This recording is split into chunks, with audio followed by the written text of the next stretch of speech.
ஓம் சக்தி. அனைவருக்கும் என்னுடைய பக்தி கலந்த வணக்கத்தை தெரிவித்துக் கொள்வது மகிழ்ச்சி அடைகிறேன். ஜெய் வராகி. அடிக்கடி முடிக்கயிறோ ஜபமாலையோ கயண்டு வருது, சில நேரம் தாலிச்சரடு தானாக கயண்டு வருது. இது எதனுடைய அறிகுறி அம்மானு ஒருத்தங்க கேட்டிருக்காங்க. இந்த முடிக்கயிறு ஜபமாலை அப்படின்னு சொன்னால் மந்திரங்களுடைய அம்சம், தெய்வத்தினுடைய அம்சம். முடிக்கயிறும் ஜபமாலையும் தெய்வத்தை வைத்து கொண்டு தான் நம்ம அதை உருவேற்றுகிறோம். அப்போ முடிக்கயிறும் தெய்வத்தினுடைய காலடி வைத்து கட்டிக்கிறோம். ஆனால் சில பேருக்கு பார்த்திங்கன்னா இரவு நேரத்தில் மட்டும் கயண்டு வந்துடும். என்ன தான் டைட்டாக கட்டியிருந்தாலும் சரி, அம்மா அது கயண்டு விழுந்துருது அப்படின்னு சொல்லுவாங்க. எதுக்காக அப்படின்னா, சில பேர்கிட்ட எப்போ நம்ம முடிக்கயிறு கட்டுவோம், அதீத பயம், அதீத கனவு, அடிக்கடி மருத்துவரால் கூட சொல்ல முடியாத அளவுக்கு ஒரு காய்ச்சல், உயிருக்கு ஆபத்து இருக்காது, ஆனால் அடிக்கடி காய்ச்சல் வந்துகிட்டே இருக்கும், கெட்ட கெட்ட விஷயம் நம்ம துரத்துற மாதிரி இருக்கும். இந்த மாதிரி தீய ஒரு நிமித்தம் சகுனத்துக்காக தான் நம்ம முடிக்கயிறு கட்டுவோம். அப்போது அந்த தீய சக்தியை அடக்குவதற்காக தான் அதை கட்டுறது. அப்போ தீய சக்தியோட வலிமை அதிகமாக இருந்ததுன்னு சொன்னால் கண்டிப்பாக அந்த முடிக்கயிறு தானாக கயண்டு விடும், ஜபமாலை தானாக அறந்து விடும். அப்போது 1க்கு 2 முறை 3 முறை அந்த முடிக்கயிறு ஜபமாலை கயண்டு விட்டதுன்னா, எந்த தெய்வத்தை சொல்லி ஜபிச்சிருக்கீங்களோ அந்த தெய்வத்தை சொல்லி வணங்கி போட்டு பாருங்கள். 2-3 முறை மேலே அது அடிக்கடி கயண்டு விழுந்துருதுன்னா உடனடியாக அந்த கோயிலுக்கு போங்க. திருப்பவும் அங்கே இருக்கிற தெய்வத்துக்கிட்ட வேண்டி அங்கே நீங்கள் பூஜை செய்து திருப்பி கட்டுங்க. அதுக்காக விரதம் இருக்க ஆரம்பிங்க. விரதம் இருக்கும் பொழுது என்னாகும், அந்த தீய சக்தியோட தன்மையானது குறையும். அதுக்கு மேலே தொடர்ந்து இருக்குன்னு சொன்னால் அந்த தீய சக்திக்கு விலகுவதற்கான என்ன பரிகாரமோ அம்சமோ நீங்கள் அதை செஞ்சுட்டு அந்த தீய சக்தியிலிருந்து விடுபடுங்க. ஏன்னா முள்ளால் தானே எடுக்கணும், வைரத்தை எப்படி பட்டை கொண்டு தானே தீட்டணும், தங்கமாக இருந்தாலும் உலையில் உருக்கி தான் நம்ம நெருப்பால் பண்ணி தான் கொண்டு வரணும். அப்போ புடம்போட்ட தங்கம் அப்படின்னு சொல்லுவாங்க. அப்போ எதுவாக இருந்தாலும் சரி, நம்ம காய்கறி சாப்பிட்ணும் அப்படின்னு சொன்னால் அதை காயை நறுக்கி வெட்டி தான் நம்ம சாப்பிடுவோம். கொன்றால் பாவம் தின்றால் போச்சுன்னே சொல்கிறோம். மாமிசம் சாப்பிட்றவங்களுக்கு எதுவாக இருந்தாலும் அதற்குரிய வழி தீய சக்தி எப்படி வந்ததோ அதற்குரிய முறையில் தான் நம்ம அதை விலக்கி விடணும். அவங்க கொடூரமான முறையிலலாம் செஞ்சுருப்பாங்க, சுடுகாட்டுக்கு போய் அந்த மாதிரிலாம் பண்ணியிருப்பாங்க. ஆனால் தெய்வீக முறையிலேயே பண்ணுறவங்களும் இருக்காங்க. அந்த தெய்வீக வழியிலேயே கூட அந்த தீய சக்தியோட பலனை நம்ம விலக்கிடலாம். தொடர்ந்து அப்படி வரும்போது என்ன செய்யணும் அப்படின்னா, நீங்கள் உடனடியாக அது சம்மந்தப்பட்ட கோயிலுக்கு போங்க. இப்போ முடிக்கயிறு கட்டுறீங்க, ஒரு முனீஸ்வரர் கோயிலை கட்டி வாங்கியிருந்து கொடுக்குறாங்க. பிரித்திங்கரா கோயிலில் முடிக்கயிறுன்னு கொடுக்குறாங்க, ஆனால் கைண்ட உடனே பிரித்திங்கரா கோயிலுக்கு போங்க. உடனே முனீஸ்வரன் கோயிலில் கருப்பண்ணசாமியை போங்க. அங்கேயே போய் கழிப்படுத்திக்கோங்க, அங்கேயே சுற்றி போட்டுக்கோங்க, அங்கேயே ஒரு நாள் தங்குங்க, அங்கேயே பூஜை செய்யுங்க, அங்கேயே அருள்வாக்கு கேளுங்க, அங்கேயே உட்காந்து மனமுருகி கற்பூரம் ஏற்றி தியானம் பண்ணுங்கள். உங்களை சுற்றி இருக்கிற அதிர்வலைகளை அது காட்டி கொடுத்துரும். அந்த தீய சக்தியுடைய வெளிப்பாடு வரும். எங்கிட்டே யாராவது அது மாதிரி ஜோசியம் கேட்க வந்தால் சொல்வேன், கொஞ்சம் ஏன்னா கண்டுபிடிச்சா கூட அவங்களுக்கு இருக்கும், ஆனால் முழுதளவு கன்ஃபார்மிட்டி அது என்ன சக்தின்னு கண்டுபிடிக்க அம்மா கனவுல காட்டுவாங்கன்னு சொல்லுவேன். அதே மாதிரி அவங்களுக்கு கனவுல அந்த என்னன்றது தெரியும். இப்போ கூட சமீபத்தில் ஒரு பெண்ணுக்கு ரொம்ப கஷ்டம். ஞாயிற்றுக்கிழமை அன்றைக்கி அந்த பொண்ணுக்கு நான் பூஜை பண்ணுறேன், பரிகார பூஜை பண்ணுறேன்னா ஞாயிற்றுக்கிழமை காலையில் அந்த சம்மந்தப்பட்ட அந்த ஆண் மகன் அவளுக்கு கனவில் சொல்கிறாங்க. என்ன வார்த்தைகளோ அந்த வார்த்தைகளை சொன்னாங்க. உடனே அது சம்மந்தப்பட்ட விஷயங்களை நகர்த்தி விட்டு அன்றைக்கே சரியாயிட்டாங்க. அப்போது நமக்கு உண்மையான தெய்வ பக்தி, அவங்க பாண்டிமுனி கிட்டே போகிறாங்க, முத்துமாரி அம்மன் கிட்டே போகிறாங்க, சமயபுரம் அம்மன் கிட்டே போகிறாங்க, சமயபுரம் மாரியம்மனாகவே என்னை நினைக்கிறாங்க. அதீத பக்தி, சாமிக்கு படத்துக்கு பதிலாக என் படத்தை வச்சு கும்பிட்றேன்னு சொல்கிறாங்க. என்கிட்ட சொல்லிவிட்டு வாட்ஸ்அப்பில் தான் மெசேஜ் அனுப்பிச்சிருக்கானா அவங்களுக்கு க்யூர் ஆகிருக்கும் அந்த வலியும் வேதனையும். ஆனாலும் சில விஷயங்கள் வைத்த வலி வந்தால் தான் தெரியும்னு சொல்லுவாங்க. நான் எல்லா வழியும் அனுபவிச்சிருக்கேங்க. கொஞ்சம் நஞ்சம் இல்லை, செய்வினையோட உச்சக்கட்டத்தை நான் அனுப்பிச்சிருக்கேன். அதை வாயாலேயே சொல்ல முடியாது. அவ்வளோ வேதனைகளெல்லாம் மனசாட்சி இல்லாமல் செய்வாங்க. நம்மளோட சிரித்து பேசிகிட்டே இருப்பாங்க. நல்லவங்களுக்கு யாருக்குமே அடுத்தவங்க வீட்டில் போய் செய்கிறதுக்கு மனசு வராதுங்க. சொந்தங்கள் தான் ரொம்ப பெரும்பாலும் செய்கிறது. அதே போல் சொந்தம் போல் நம்பிட்டு நம்ம நட்போடு பழகினாலும் அந்த மாதிரி ஒரு அமைப்பு வருது. அதனால் செய்கிறவங்க யாருக்குமே ஈவருக்கு இல்லாத கிராதகிகளால் தான் பண்ண முடியும். ஏன்னா அந்த வலியை வேதனையை அவங்க அனுபவிச்சா தான் தெரியும். ஆனால் அதை அனுபவிக்காத வரைக்கும் அது தெரியவே தெரியாது. ஆனால் என்ன செஞ்சவங்களே கண்டிப்பாக பாருங்கள், சீக்கிரமே சொல்லுவாங்க, நான் எப்போதுமே ரொம்ப மன்னிச்சு விடுவேன். ஆனால் தீய சக்தியை பொறுத்த வரைக்கும் மன்னிச்சு விடக்கூடாதுன்னு சொல்கிறாங்க. இன்னி வரைக்கும் எனக்கு செஞ்சவங்க எல்லாருமே பல விதத்தில் நல்லபடியாக இருக்காங்க. ஏன்னா நான் யாருமே திருப்பி பழி வாங்கினதில்லை. அந்த மாந்திரிக வழியில் சத்தியமாக இந்த நிமிஷம் வரைக்கும் நான் போனது கிடையாது. அப்படி இருந்தும் ஏன்னா அவங்கள நான் பலமுறை மன்னிச்சிருக்கேன். அதை பெருசாகவே எடுத்துக்கிறேன். ஏதவன் இருக்க அம்ப நோவானே அப்படின்ற எண்ணத்தை நினைப்பேன். ஆனால் மன்னிச்சு விட விட என்ன ஆகும், இன்னும் பிரச்சனைகள் ஜாஸ்தியாகும். அதை விலக்கி விட்டாலும் அது நமக்கே திருப்பி வரும். பெரும்பாலும் பார்த்திங்கன்னா நமக்கு செய்வனை செஞ்சவங்க யாருன்னா நம்ம வீட்டு படியேறி உள்ளே வர மாட்டாங்க. அதை செய்வனை செய்யும்போது மட்டும் நம்ம வீட்டு படியேறுவாங்க. அதுக்கப்புறம் தலை கீழே இருந்தாலும் நம்ம வீட்டு படியேற மாட்டாங்க. அதே மாதிரி அவங்க வீட்டு படியேறி நம்மளை அந்த வீட்டில் ஒரு தண்ணி கூட குடிக்க விட மாட்டாங்க. என்னடா நம்மளை வீட்டுக்குள்ளேயே சேர்க்கலன்னா அர்த்தம் வேறு ஒன்றும் இல்லை. அவங்களுக்கும் சரி, அவங்க செஞ்ச ஜெனரேஷன்ஸ் யாராவது அதை பார்த்தா கூட சரி, என்ன அப்படின்னா என்னை உள்ளே விடலைன்னு சொன்னால் அவங்க கண்டிப்பாக எனக்கு செய்வனை செஞ்சுருக்காங்கன்னு தான் அர்த்தம். உங்களை உள்ளே விடலைன்னா உங்களுக்கு செய்வனை செஞ்சுருக்காங்கன்னு அர்த்தம். உங்கள் வீட்டுக்குள்ளே வந்துட்டு ஒரு தண்ணி கூட குடிக்காமல் போகிறாங்க அப்படின்னா கண்டிப்பாக அவங்க உங்களுக்கு செய்வனை செய்கிறதுக்காக தான் உள்ளே வந்திருக்காங்கன்னு. கூசாமல் அந்த மந்திரவாதி சுடுகாட்டில் மயான பூஜையை நினச்சி அந்த சுடுகாட்டு சாம்பலையே கொடுப்பாங்க. தைரியமாக நம்பி எடுத்துகிட்டு நம்மளுடைய பெட்ரூமில் தான் போட்டுருவாங்க. நம்ம சாப்பிட்ற அரிசியில் போட்டுருவாங்க. நம்மளோட பீரோவை திறந்து துணியில் அந்த மையும் அந்த சுடுகாட்டுற சாம்பலை தூக்கி போட்டுருவாங்க. அவ்வளோதான். அதுக்கப்புறம் பார்த்திங்கன்னா அதோட தீய சக்தியோட நடமாட்டம் ரொம்ப ஜாஸ்தியாக நடக்கும். நல்லவங்க யாருமே இந்த விஷயம் செய்ய மாட்டாங்க. யார் ஒருத்தங்க இந்த மாதிரி செய்கிறாங்களோ கண்டிப்பாக எழுதிக்கோங்க, கேடு கெட்டவங்களால் தான் செய்ய முடியும். நல்ல தாய் தகப்பனுக்கு பிறந்த இருந்தாலும் கூட சரி இந்த தவறுகளை செய்கிறாங்க. ஏன்னா ஒழுக்கம் உயிரேன்னு ஓம்பப்படும். எனக்கு தெரிஞ்சு எனக்கு செஞ்சவங்க யாருமே சின்ன வயசுலேருந்து அவங்க ஒழுக்கமான இருந்து நான் பார்த்ததே கிடையாது. என்னுடைய கல்லூரி வாழ்க்கை தொடர்புலேருந்து அன்னிலேருந்தே இன்னி வரைக்கும் பார்த்திங்கன்னா கல்யாணம் ஆகிடுச்சு, அவங்களுக்கு ஆண் நண்பர்களுடைய சகவாசம் இருக்குது. கணவன் இருந்தும் கூட ஆண் நண்பர்களுடைய உறவில் குழந்தை இருக்குன்றதை வெளிப்படையாக தான் சொல்லிப்பாங்க. சொத்துக்காக தன் கணவரை வைத்திருப்பார்கள். தன்னுடைய சுகத்துக்காக கணவனுக்கே தெரியாமல் இன்னொரு குடும்பத்தை வச்சிட்ருப்பாங்க. அப்படிப்பட்டவங்க தான் என் வீட்டுக்குள்ளே போட்டுட்டு போனாங்க.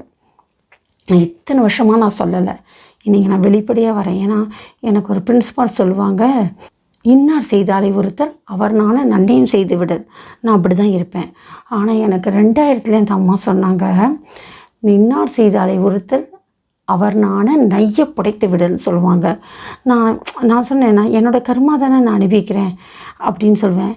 நீ மன்னிச்சு விட உன்னை அழிச்சிட்டே இருப்பாங்க. ஏன்னா எப்போ ஒரு கோணலில் அவங்க தவறு செய்கிறேன்னு சொல்கிறது அப்பயே துண்டாக கட் பண்ணி போடணும்.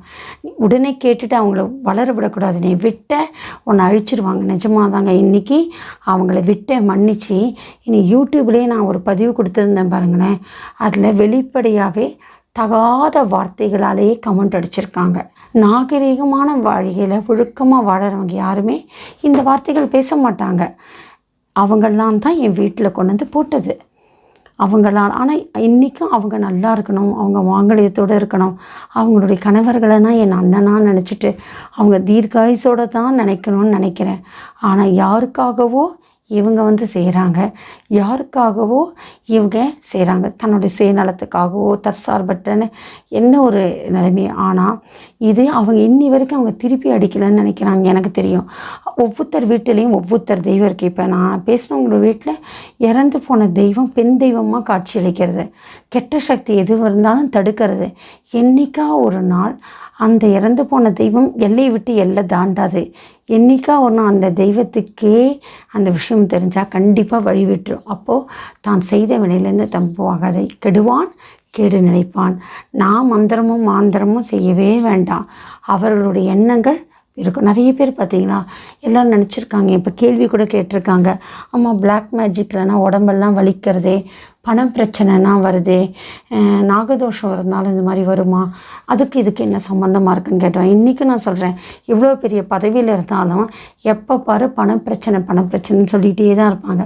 அவங்கக்கிட்ட இருக்குன்ற நிறைவேறல. அவ்வளோ பெரிய கணவர் கட்டிய வீடு, கோடிக்கணக்கில் சொத்தான வீடு இருந்தால் கூட சரி, இன்றைக்கும் அவங்க அரசாங்க உத்தியோகமாக இருந்தால் கூட சரி, அவங்க கையில் வந்து கடன்ற பேச்சுக்கள் தான் இருக்கும். ஒருத்தங்களுக்கு செய்கிறோம் அப்படின்னு சொன்னால் கண்டிப்பாக அதுக்கப்புறம் அவங்களுக்கு அந்தளவுக்கு லக்ஷ்மி கடாட்சம் இருக்காது. அப்படி இதில் என்ன தெரியும் புத்திசாலி, யாருக்காக செய்கிறாங்களோ இவங்களே பணம் வாங்கி வேறு செய்வாங்க. அவங்க நல்ல செல்வ செழிப்போடு இருப்பாங்க. அவங்களுக்காக ஜவாப்தாரியாக போயிட்டு இவங்க கஷ்டப்படுவாங்க. இந்த மாதிரி விஷயம். ஏன்னா யார் பணம் கொடுக்குறாங்களோ அவங்களுக்கு தான் வந்து இது வரும். யாரெல்லாம் நாகதோஷம்னா, நாகத்தை அடிக்கிறவங்க மட்டும் இல்லை, புற்றை கலைக்கிறவங்க மட்டும் கிடையாது நாகதோஷம். இல்லாட்டி இரண்டும் சல்லாபமாக இருக்கிறத பார்த்தா அது மட்டும் நாகதோஷம் கிடையாது. கணவன் மனைவி உறவை ஏற்படுத்தல், கணவனை ஏமாற்றி விட்டு கணவனுடைய உறவு, அண்ணன் போன்ற உறவோடு இருக்கிறது, அதை பார்த்தா கணவன் மேலே பழி சுமத்திட்டு தான் பத்தினியாக வேஷம் போட்டது, கணவனுக்கு தன் தவறை மறைக்கிறதுக்கு கணவரை வந்து இன்னொரு பெண்ணோட தொடர்படுத்தி அந்த பொண்ணோட வாழ்க்கையை கெடுத்து கணவரோட வாழ்க்கையை கெடுத்து இவங்க பல காலம் இருக்கிறது. இந்த மாதிரி ஒரு கெட்ட விஷயம். கணவன் கிட்ட கட்டிய தாலி வேறு ஒருவரிடம் குடும்பம் நடத்துறது, இது மாதிரி மாற்றான் மனைவியை விரும்புதல், இந்த மாதிரி நல்லபடியாக வாழற குடும்பத்துக்கு கெடுக்கிறது, வீட்டுக்கு வாழ வந்த மருமகள் எல்லாம் ரொம்ப கஷ்டப்படுத்துறது. எனக்கு ரொம்ப வருத்தம்.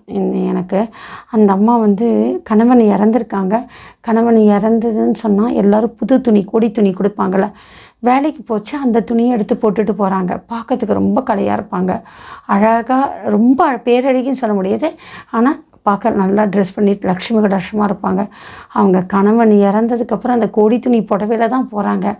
ஆனால் கூசாமல் அந்த மாமியார், அவங்க உறவுத்தீங்க, அவங்க நாத்தனார், இவங்கெல்லாம் என்ன சொல்லுவாங்க, அவங்கள பற்றி அவ்வளோ தவறாக இப்போ கூட எப்படி ட்ரெஸ் பண்ணிட்டு போகிற, வேலைக்கு போய் தானே ஆகணும், அவங்களும் அரசாங்க உத்தியோகத்துக்கு வேலைக்கு போகிறவங்க, அப்போ வேலைக்கு போச்சா நல்லா தானே ட்ரெஸ் பண்ணிட்டு போகணும், சுமாராக தானே ட்ரெஸ் பண்ணிட்டு போகணும், வந்த புடவையை தானே கட்டுறாங்க, அதுவும் துக்கத்திற்கு வந்த புடவையை தான் கட்டுறாங்க. அவங்களே வாங்கி பிரித்து கட்டிட்டு பாதி சொல்கிறாங்க. ஏன்னா ஆனால் வீட்டுக்கு வாழ வந்த மருமகள் மேலே சாணி இறைக்கிற மாமியாருக்கு தன்னுடைய பெண்கள்லாம் தவறாக போகிறதுன்றது தெரியலை. கணவன் கல்யாணம் ஆகி குழந்தையோடு இருக்காங்க, ஆனால் இன்னொரு பாய் ஃப்ரெண்டோட வந்து கடத்தி வைக்கிறாங்க. அந்த ஃப்ரெண்டோட ஒய்ஃபு இவங்க மேலே கம்ப்ளைண்ட் பண்ணுது, நடுரிசையில் போலீஸ் வந்து நிற்குது. இதெல்லாம் என்ன ஒழுக்கம்? இந்த மாதிரி ஜென்மங்க தான் என்ன பண்ணும், எந்த தவறுக்கும் துணிச்சுவாங்க. நல்லவங்க பாவ புண்ணியத்துக்கு அஞ்சுவாங்க, கெட்டவங்க பாவ புண்ணியத்துக்கு அஞ்ச மாட்டாங்க. அதனால் தயவுசெய்து இந்த முடிக்கயிறு ஜெபமாலைனா அருந்திருக்குதுன்னா நான் சொல்கிறேன் கேளுங்க, இது வந்து தீய சக்தியோட அறிகுறி. அதாவது வெறும் பேய் இருந்தால் கூட கோயிலில் வச்சு வேப்பலையில் ஓட்டிடலாம். ஒரே நிமிஷம், எப்பேற்பட்ட பேயாக இருந்தால் கிட்ட எங்கிட்ட ஒரே ஒரு வேப்பலை எம்ச்சு மழம் கொடுங்க, எப்பேற்பட்ட பேயாக இருந்தால் ஒரே நிமிஷத்தில் ஓட்டிடுவேன். சமீபத்தில் கூட நடந்துச்சு, எனக்கு பிரச்சனையே கிடையாது. ஆனால் செய்வினை, பில்லி, சூன்யம், மந்திரம், மாந்திரிங்க இருந்ததுன்னு சொன்னால் முறையாக வெளியில் வரும். இவங்கன்னா ஒரு கிராமத்தை ஒரு 2000-3000 ரூபாய் கொடுத்து செய்வினை செஞ்சுருவாங்க. ஆனால் அந்த குடும்பம் படுற பாடு இருக்கே, கொடுமைன்னா கொடுமை. நான் பார்க்குறேன், அப்படியே சதையை அப்படியே செவிலாக வெட்டியிருக்கு, அடித்தா ரத்தமாக சுட்டிருக்கு, தலைமுடியெல்லாம் பிஞ்சு கிடக்கு, சதை வழண்டு கிடக்கு. அவன் கணவன் அந்த பொண்ணை அடித்து தாங்க முடியாத, ஆனால் 2 பேரும் உயிரோடு இருக்காங்க, உயிருக்கு சேதமாகலை. ரொம்ப கொடுமைங்க. இந்த மாதிரி மகா பாவிகள் செய்வினை செஞ்சு கணவன் மனைவியை பிரிக்கிறது, குடும்பத்துக்கு எடுக்கிறது, சொத்துக்காக செய்வினை செஞ்சவங்களுக்கு யாருமே, இன்றைக்கி சொல்கிறேன் கேளுங்க, நான் இது நாள் வரைக்கும் சபிச்சது கிடையாது. கடந்த வாரம் இது மாதிரி நிறைய கேசஸ் பார்த்துருக்கேன். பல மாதமாக வராகி என்னோட அருளோட வராகி பூஜை செய்து பல பேரை காப்பாற்றிட்டுருக்கேன். இது நாள் வரைக்கும் நான் யாரையும் சபிச்சதில்லை. நான் இப்போ தினமும் நான் கேட்கறது என்ன தெரியுமா, ஒவ்வொருத்தர் பக்தரோடும் படுற கஷ்டத்தை பார்த்து, அம்மா இன்னைக்கு விடுவு காலம், என் பெயர் சொல்லவும் இடி விழுந்தோடும். யாரெல்லாம் செய்வினை செஞ்ச ஒவ்வொருத்தருடைய வாழ்க்கையை அலங்கோலமாக்குறார்களோ, அழிவாக்குங்கிறார்களோ, ஒருத்தங்களுக்கு அப்படியே நல்ல தெய்வீகமான அவ்வளோ பூஜை பண்ணுறாங்க. ஆனால் அடுத்த நிமிஷம் அந்த செய்வினையோட கோளாறு ஒன்றுமே இல்லாமல் நிர்வாணமாக துணியோடு நிற்கிறாங்க. ஒரு பொண்ணுக்கு பார்த்தீங்கன்னா சொல்லவே முடியல அதோட வேதனை. அவங்க வீட்டில் இருக்க நாய் தனக்குத்தானே கடிச்சிக்குதான். அந்த ஃபோட்டோஸ் எல்லாம் என்கிட்ட ஆதாரம் இருக்குங்க. அவங்க படுற வேதனைகள் இருக்குது. மீட்டு எடுத்து அவங்க சந்தோஷமான இருக்க ஆடியோவும் என்கிட்ட இருக்குது. இது எதுவும் பொய்யே கிடையாது. அதனால் முடிக்கயிறோ ஜபமாலையோ அடிக்கடி அருந்து விழுந்து விட்டதுன்னா, உங்களுக்கு பாதுகாப்பு சக்கரம் கழலுதுன்னா, வலிய செய்வினை பில்லி சூனிய மாந்திரிகத்தோட தாக்கம் இருக்குது. சும்மா விடாதீங்க. பக்தியால் எடுத்துருங்க. எடுத்து அவங்கள விரட்டிடுங்க. நீங்கள் மற்றவங்க கேட்பாங்க மாந்திரம், அதை திருப்பிட்டமான வச்சவனால் கூட எடுக்க முடியாதுங்க. எழுதிக்கோங்க. செய்வினை செஞ்சவங்க வச்சவனால் கூட எடுக்க முடியாது. ஆனால் செய்வினை செஞ்சவங்களை இப்போ எனக்கு குறி வைக்கிறாங்க, நான் இறந்துட்டேன் அப்படின்னா, என்னோட ஆத்மாவோ என் சாந்தி அடைஞ்சாலோ, என்னோடய ஆத்மா இறந்ததுக்கப்புறம் திருப்பி யார் வச்சாங்களோ, யார் பணம் கொடுத்தாங்களோ, யார் இதுக்கு காரணகர்த்தாவோ அவங்களையும் சும்மா விடாது. ஏன்னா பிரேத சாபம், பிரம்மகத்தி சாபம், அந்த மாதிரியான சாபங்களோட குழந்தைங்க பிறக்கிறாங்களே, தோஷத்தோடு பிறக்கிறாங்களே, அவங்களாம் இதுதான். சில பேர் செய்வினையில் நோய் கொடுக்குறாங்க, செய்வினையில் உடம்புல ஸ்கின் டிசீஸு கொடுக்குறாங்க, அலர்ஜியாக வரும். இப்படி சொரிஞ்சானா இந்த மாதிரி நான் ஒரு காலத்தில்னா எனக்கு இப்போனா இவ்வளோ சின்ன கை தான், முதுகு போட்டு தான் கட்டுறேன். ஏன் அப்படின்னு என் பையன் கூட சொல்லுவான், க்ளோஸாக போடுன்றேன். எனக்கு பயம். ஏன்னா எனக்கு தெரியும் நான் பட்ட வேதனை. இங்கெல்லாம் அப்படியே கரப்பாம்பூச்சி மாதிரினா ஸ்கின்ல வரும், சிலந்தி மாதிரினா இருக்கும். ஒரு சின்ன இந்த சாரீஸ்னால் 20 வருஷம் ஆச்சு மேலே நான் வாங்கி, 25 வருஷம் ஆச்சு. எப்படி புதுசாக இருக்குது பாருங்கள். ஏன்னா கட்டினது கிடையாது. இந்த சாரியோட இது இல்லை பட்டுதுன்னா போதும், இந்த ஒரு கார்னர் உராசினா போதும், என் உடம்பு ஃபுல்லாக அப்படியே அரிச்சிடும்.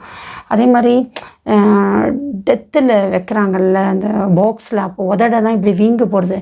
திடீர்னு 12 மணிக்கு உடம்பு அரிக்கும் பார்த்தீங்கன்னா உதட தான் வீங்கியிருக்கும்.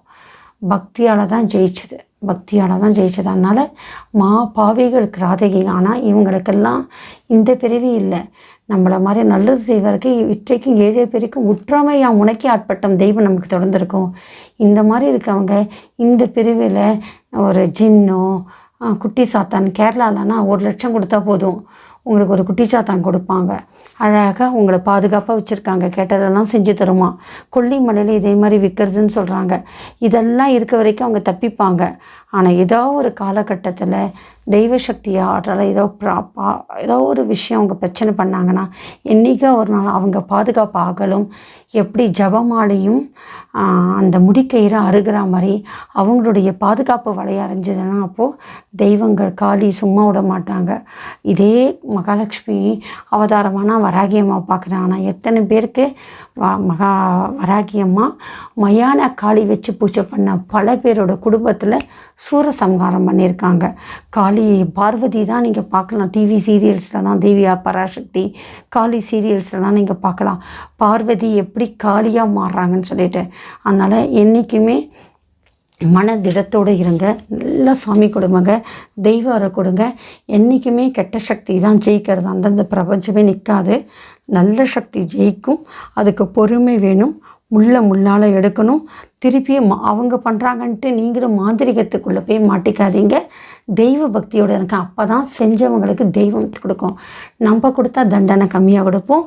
கடவுள் கொடுத்தா அரசன் அன்று கொள்வான், தெய்வம் நின்று கொள்ளும். அதனால் இது எதுவுமே கிடையாது. இந்த பிறப்பில் பாருங்கள், எனக்கு ஒன்றும் நடக்க திமிராக இருக்கவங்கன்னா கொஞ்சம் பாருங்கள். ஒரு பக்கம் என்னை தேடி ஒரு லெப்ரசி அம்மா வருவாங்க செங்கல்பட்டுலேருந்து. அவங்க எங்கேருந்து வராங்கன்னு தெரியாது. நான் வாங்குகிற தட்சணை சனீஸ்வர பகவானுக்குன்னு எடுத்து வச்சுட்டேன்னா கரெக்டாக வாங்கிட்டு போவாங்க. அப்போ சொல்லுவாங்க, நான் எந்த தவறுமே செய்யலாமா, ஆனால் எனக்கு எப்படி வந்தது தெரியல, ஆனால் என் கணவன் மூலமாக எனக்கு வந்துருச்சு. அவர் இறந்து போயிட்டார், ஆனால் அவர் செய்து அடாத பாவம் எனக்கு வந்துருச்சு அப்படி சொல்லுவாங்க. ஆனால் அந்த அளவுக்கு. ஸோ எப்போ லெப்பரசி அனுபவிக்கிறது, காலில் சுகர் அப்படி அழுகி போய் பண்ணுறது. சில பேர் எனக்கு தெரிஞ்ச ஒருத்தர் பெத்த தாயை ரொம்ப கூசாமல் ஏளனமாக பேசுவார்.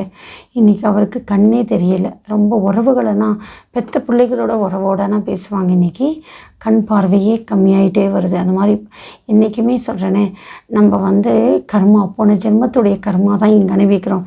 இந்த ஜென்மத்தில் எவ்வளோ பண்ணேன். நான் திமிராக நான் காரில் வரேன். என்னென்னா நான் சொன்னவங்கன்னா, ஒரு 5 வருஷம் முன்னாடி நான் கார் எடுத்துகிட்டு என் வீட்டு முன்னாடி நிற்க வச்சு, இதே காரில் உன்னை நசுக்கிட்டு போனோண்டி, அப்படியே உன்னை சாகடிச்சிட்டு போனோன்னு. இத்தனைக்கும் அவங்களுக்கு நான் எந்த கெடுதியும் செய்யலை. அவங்க புருஷனா என் அண்ணனாக தான் பார்க்குறேன் சின்ன வயசுலேருந்து.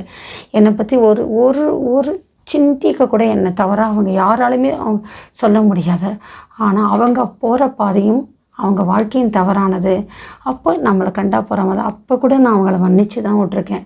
அப்படியா, நான் வேணால் தைரியமாக வரேனே. ஏன் தெரியுமா, கார் முன்னாடி இப்படி நிற்கிறேன், எனக்கு ஒன்றுமே ஆகாது. ஏன்னா ஒன்றை மாதிரி ஒரு ஈன பிறவி கிட்ட நான் சாகிற அளவுக்கு கடவுள் என்னை விட மாட்டாங்க.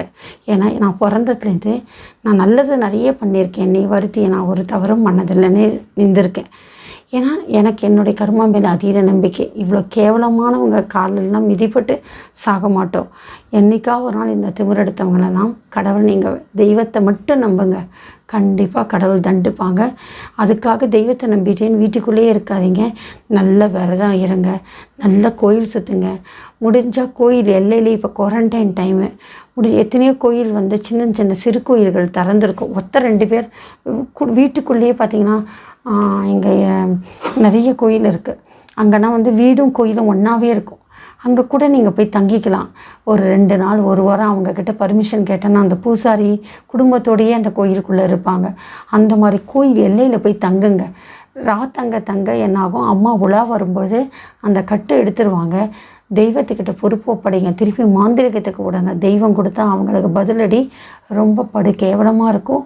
எப்போ ஜபமாலை அடிக்கடி கழண்டு விழுதோ, எப்போ உங்களுக்கு வந்து அந்த முடிக்கயிறு வந்து கழண்டு விழுதோ, கண்டிப்பாக அப்போ யோசிக்க வேண்டிய விஷயம். அப்போ உங்களுக்கு எதிராக யாரோ சதி நடக்கிறாங்க அப்படின்னு அர்த்தம். இப்போ சமீபத்தில் கூட ஒருத்தருக்கு அன்றைக்கி 18 பிறந்த நாள். அன்றைக்கி காலையில் பார்த்தா அவங்க ஸ்படிக மாலை போட்டு அது அருந்து விழுந்துருச்சு. அன்றைக்கே பார்த்தானா அவங்களுக்கு 2-3 கெட்ட விஷயத்துலேருந்து அவங்க தப்பிச்சாங்க. ஏன்னா அவங்களோட எதிரிகளுக்கு தெரியும் இன்றைக்கி அவருக்கு பிறந்த நாள், எப்படி பிறந்த நாள் இங்கே நிம்மதியாக இருப்பாங்கன்னு சொல்லிகிட்டே அவங்க அன்றைக்கி போய் இதுக்குன்னு காத்துருந்து செய்வாங்க. ஏன்னா அவங்களுக்கு 2000 கொடுத்தா போதுமே, அந்த குடும்பமே நல்லா நிம்மதியாக இருக்கக்கூடாது. அதுக்கு 2000 பெரிய விஷயம் இல்லை. ஆனால் அதோட வலியும் வேதனையும் படுறவங்களுக்கு தெரியும். அதை பார்க்கும்போது அந்த தெய்வத்துக்கு தெரியும். திருப்பி ரிட்டர்ன் ஆச்சுன்னா கொடுமை, தப்பிக்கவே முடியாது. பாதகத்துக்கு அஞ்சணும். இந்த பாதகத்துலேருந்து இந்த பிரிவில் எந்த பிரிவிலும் தப்பிக்க முடியாது. இதுக்கான பலன் நான் ரொம்ப வருத்தப்படுறேன். ஏன்னா நான் வந்து என்கிட்ட ஒரு வாரமாக 10 நாளாக எனக்கு வர ஃபோட்டோஸை, எனக்கு வர அழுகைகளை கேட்கும்போது அப்படியே ஈரக்குலை அப்படியே துடிக்குது. அந்த மாதிரி இருக்குது, என் கண்ணில் ரத்தம் வருது. அந்த மாதிரியான விஷயங்கள் அத்தனைக்கு பெரிய பெரிய மனுஷங்க அவங்கெல்லாம். ஆனால் அவங்க படுற வேதனை சொல்ல முடியாது. தயவுசெய்து கையெடுத்து கும்புறேன், உங்களுக்கு என்ன விரோதம் இருந்ததுன்னா மாந்திரிக வழியில் மட்டும் போயிடாதீங்க. இல்லை நீங்களும் மாட்டுவீங்க. அந்த வழியை அனுபவிக்கிறவங்க தான் அந்த வேதனையை தெரியும். எல்லாரும் என்ன அளவுக்கு அதீத சக்தியோடு எழுந்து நிற்கிற வலிமை இருக்காது, புரியுதா? எல்லாரும் ரொம்ப பாவப்பட்டாங்க. எல்லா புல்லுலேருந்து புழுவோ ஒவ்வொரு பிறவியாக தான் கஷ்டப்பட்டு மனுஷ பிறவி எடுக்கிறோம்.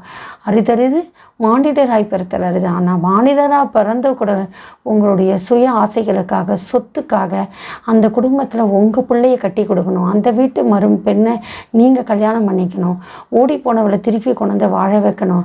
தப்பாக இருந்தால் கூட பரவாயில்ல, ஆனால் நாங்கள் வாழ வைப்போம், ஆனால் நல்லபடியாக இருக்கவங்கள நான் வாழ விடுவோம் மாட்டோம் அப்படின்னு சொல்லாதீங்க. நல்ல கணவன் மனையை பிரிக்காதீங்க. குடும்பத்துக்கு பிள்ளைகளுக்கு நான் செய்வினை வைக்காதீங்க. நான் செய்வினை வைக்கலன்னு சொல்கிறவங்க எல்லாம் கொஞ்சம் உங்கள் பிள்ளைங்க மேலே தலையில் வச்சு சத்தியம் பண்ணுங்க. செய்வினை செஞ்சீங்களா இல்லையான்னு போய் கேட்டு பாருங்கள், அவங்க சொல்லுவாங்க. கண்டிப்பாக சூளத்து வச்சு சத்தியம் பண்ண சொல்லுங்கள், பிள்ளைகள் மேலே வச்சு சத்தியம் பண்ண சொல்லுங்கள். அவங்க ஒத்துக்க மாட்டாங்க. தயவுசெய்து இன்றைக்கி முற்பகல் செய்யின் பிற்பகல் வழியே எனக்கு அந்த கொடுமையை பார்த்துருக்கேன். தயவுசெய்து உங்களை அழிக்கிறதுக்கு பல வழி உபயோகப்படுத்துங்க. செய்வினையை தேர்ந்தெடுக்காதீங்க. அதே போல் ஒரு முறை உங்களுக்கு செய்வினை செஞ்சாலே அவங்கள மன்னிக்காதீங்க. தயவுசெய்து ஆயுசுக்கும் அவங்க திக்கே திரும்பாதீங்க. அப்போ தான் அவங்களுக்கு அதோட தண்டனை அனுபவிப்பாங்க. நீங்கள் மன்னிச்சு விட விட அவங்களை அழிப்பாங்க. இது என்னோடய வாழ்க்கையை எனக்கு கற்றுக் கொடுத்த பாடம். இனி கண்டிப்பாக எனக்கு செஞ்சவங்களை இனி நான் மன்னிக்கவே மாட்டேன். ஏன்னா அவங்களுக்காக நான் கோயிலுக்கு நிறைய வேண்டியிருக்கேன். அவங்களுக்கு நல்ல மாங்கல்யத்தோடு இருக்கணும். நானே மாங்கல்ய சரடோடு சேலை வச்சு கொடுத்து என் கருமாரி அம்மனுக்கு போட்ட செயினென்னா கூட ஆர்டிஃபிஷியல் செயின் தான், இதுதான் அம்மனுக்கு உருவேறி செயினெல்லாம் கொடுத்து அவங்க நல்லாயிருக்கும்னு நினச்சேன். என்றைக்கு இவ்வளோ நாயினுக்கும் கேவலமாக நம்மளை நடக்கிறாங்களோ அவங்க எந்த வம்புக்கும் போல. ஆன்மீகத்தில் இருக்க எனக்கே இந்த கதினா சாதாரண லௌகீகமாக வாழற பலருடைய கதியை நினச்சி பாருங்கள். தயவுசெய்து அவங்க என்றைக்கு அவங்க வீட்டில் வந்து சாப்பிட மாட்டாங்கன்னா நீங்களும் அவங்க வீட்டுக்கு எந்த சுப நிகழ்ச்சிகளும் கலந்துக்காதீங்க, சாப்பிட போகாதீங்க. அது கெடுதல் திருப்பியும் உங்களுக்கு வந்துடும். தெய்வத்தை நம்புங்க. நம்பினார் கெடுவதில்லை, 4 முறை தீர்ப்பு. அம்பிகை சரண் புகுந்தால் கண்டிப்பாக அதிக வரம் பெறலாம். முடிக்கயிறோ ஜபமாலையோ அருந்ததுன்னா, அடிக்கடி அருந்ததுன்னா உடனே கோயிலுக்கு போயிட்டு பூசாரிக்கிட்ட சாமியாடிக்கிட்ட சொல்லி விரதம் இருந்து கோயில்லையே தங்கி உங்ககிட்ட இருக்க தீய சக்தியெல்லாம் வெளில எடுத்துடுங்க. அந்த சூலத்துக்காரியே அவங்கள திருப்பி அழிச்சிட சொல்லி ஒரு கற்பூரத்தை ஏற்றி வேண்டிக்கோங்க. கண்டிப்பாக அவங்களால தப்பிக்க முடியாது. வராகி அம்மா வழிபடுங்க. கண்டிப்பாக செஞ்சவங்களே வராகியை வச்சுக்கவே முடியாது. அவங்க வராகி அம்மாவை திருப்பி உள்ளே நினச்சிக்கலாம், இவங்க வராகியை வச்சு தப்பிக்கிறாங்க, அப்போ அதே வராகியை நாம் கும்பிடலான்னு நினைக்கிறாங்க. சும்மா விட மாட்டாங்க. அவங்க எவ்வளோ கூட மகாலட்சுமியாக சாந்த சொருபியாக இருக்காங்களோ அதே போல் மயான காடியை சுட்டரிக்கிறவர் தான் வராகி அன்னை. அதனால் வராகி அம்மாவை வழிபடுங்க. வல்லமை தருவாள். ஜெயிப்போம், நன்றாக இருப்போம், நல்லதே செய்வோம், நல்லபடியாக வாழ்வோம் என்று சொல்லிக்கொண்டு ஆன்மீக சொற்பொழிவாளராக இருந்தாலும் சரி, பக்தி உள்ளவராக இருந்தாலும் சரி, இல்லாட்டி லௌகீக வாழ்க்கையாக இருந்தாலும் சரி, எது எப்படியோ நாத்திகம் பேசுகிறதா இருந்தாலும் சரி, கவலைப்படாதீங்க. நல்லதே நினைங்க, நல்லதே செய்யுங்க, அதுவே போதும். கடவுள் நம்மளை கண்திறந்து பார்ப்பார் என்று சொல்லிக்கொண்டு உங்களிடமிருந்து பக்தியுடன் விடைபெறுவது ஆன்மீக சொற்பொழிவாளர் கர்ம வினிக்கும் ஜோதிடர் மேகலட்சுமி ரவிச்சந்திரன். ஓம் சக்தி ஜெய் வராகி.